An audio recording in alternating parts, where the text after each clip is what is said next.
everybody, it's the 13th Wolfman. You know what today is? Today is day 12. Day 12 of the 31 days of horror. Man, day 12. It kind of bums me out when the months are just flying by like this because I like doing this. I like the fact that I'm back behind the camera and I'm talking to you people and telling you my thoughts, and you guys are commenting. I love that. You know, it's good to be back. Back like a heart attack. Well, okay, I guess you don't want to be back like a heart attack, but you know what I mean. So it's 31 days of horror, 31 movies, 31 days. I'm not the only one doing it. We got Mood 616, we got Brother Max, we got Double Shot J, Carly, we got Jennifer Toshi, Professor Macabro, Chill Pilgrims are doing it over on Letterboxd, Tony Has Nine Fingers doing it on TikTok, and Random Horrors doing it. So there are many people doing it in a lot of different places, so check it all out. Now, you know what today is? You know what's special about today? It's Sunday. And you know what that means? It's Italian Sunday, Italian Sunday. Yeah. It's Italian Sunday. So, if you guys are new to this, whenever I do the 31 Days of Horror, every Sunday's Italian Sunday. I do an Italian horror film.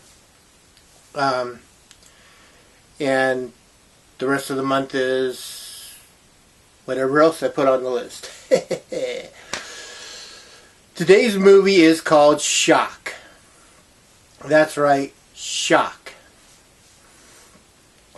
It was directed by Mario Bava. This is Mario Bava's last movie he made. Now, this is not Mario Bava's last movie that was released. This was the last movie he made. Okay?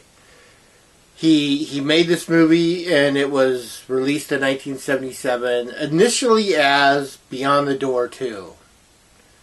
Even though this movie has nothing to do with Beyond the Door. And then it was re-released as Shock. It has Daria Nicolodi in it. She's the main actress, and this is one of those really, really odd films.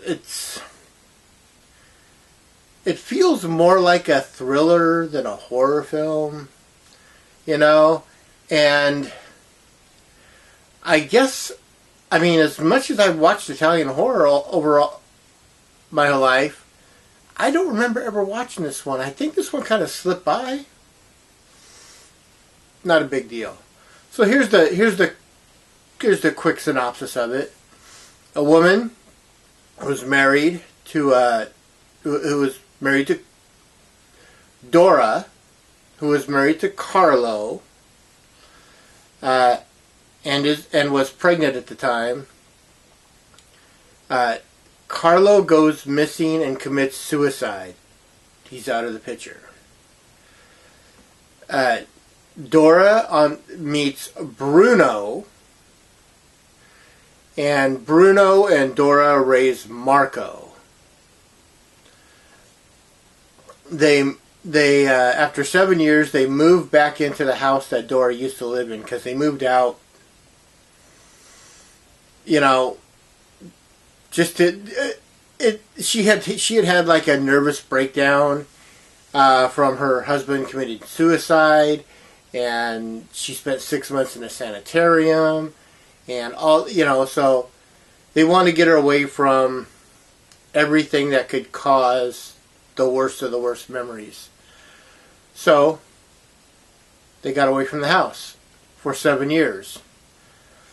Then they moved back into it, and she starts seeing things.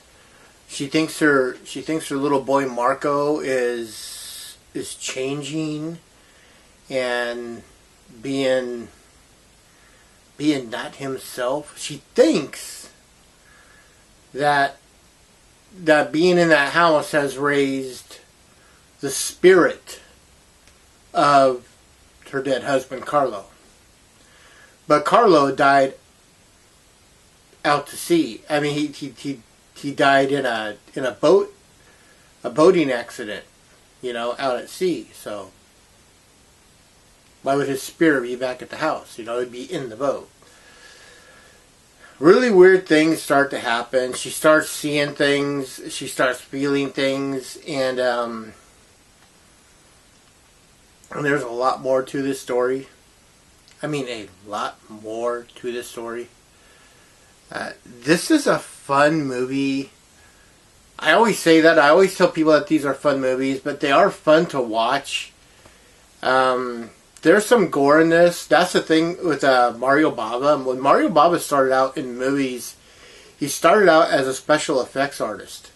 So a lot of the really cool stuff that happens in here, there's a scene where she's laying in bed and you just see these, they look like shadows. Just these shadows of hands come up and over her neck. And it looks so cool.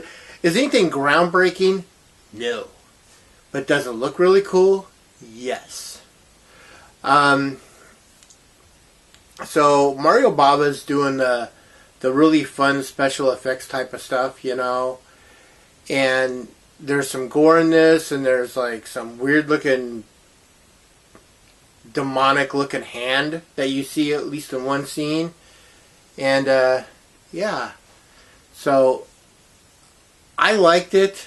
Did I love it? It's not my favorite Bava film. In fact, I would put this kind of towards the bottom. I mean, it was a fun movie to watch. It was. I feel that the story could have been tighter, and that's always my thing. The story.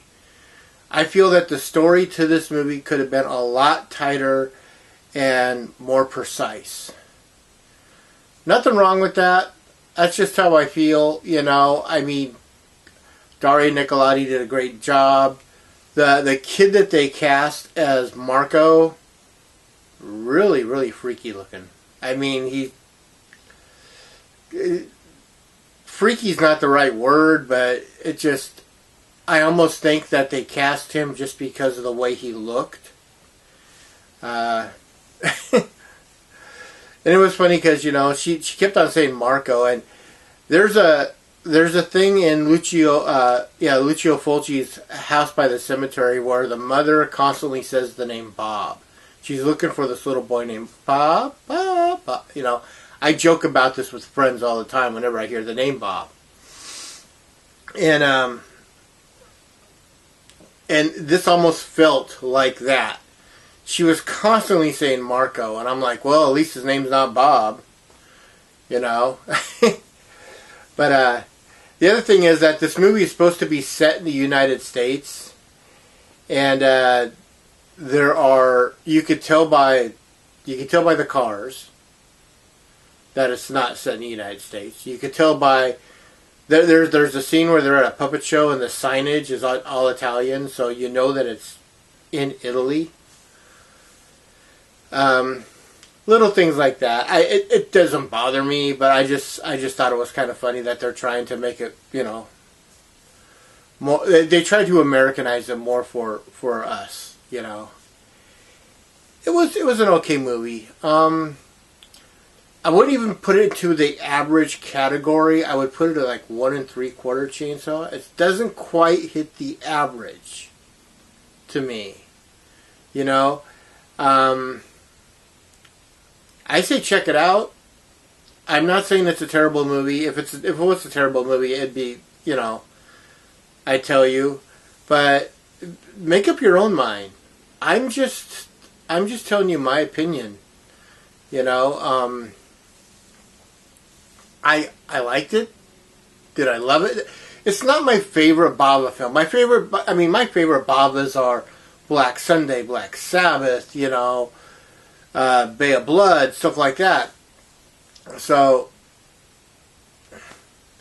it's not up there with those, but it's a Bava film, so that's a good thing. By the way, to answer your question, I said at the beginning of the movie, or the beginning of this video, that this was not the last movie released by Bava. This was the last movie made by Bava, but not the last movie released of his. And the last movie released of his came 21 years later.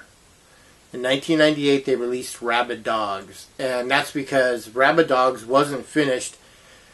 Lamberto Bava, Mario's son, got the footage together and put together the movie. So it's directed by Mario Bava and released by his son.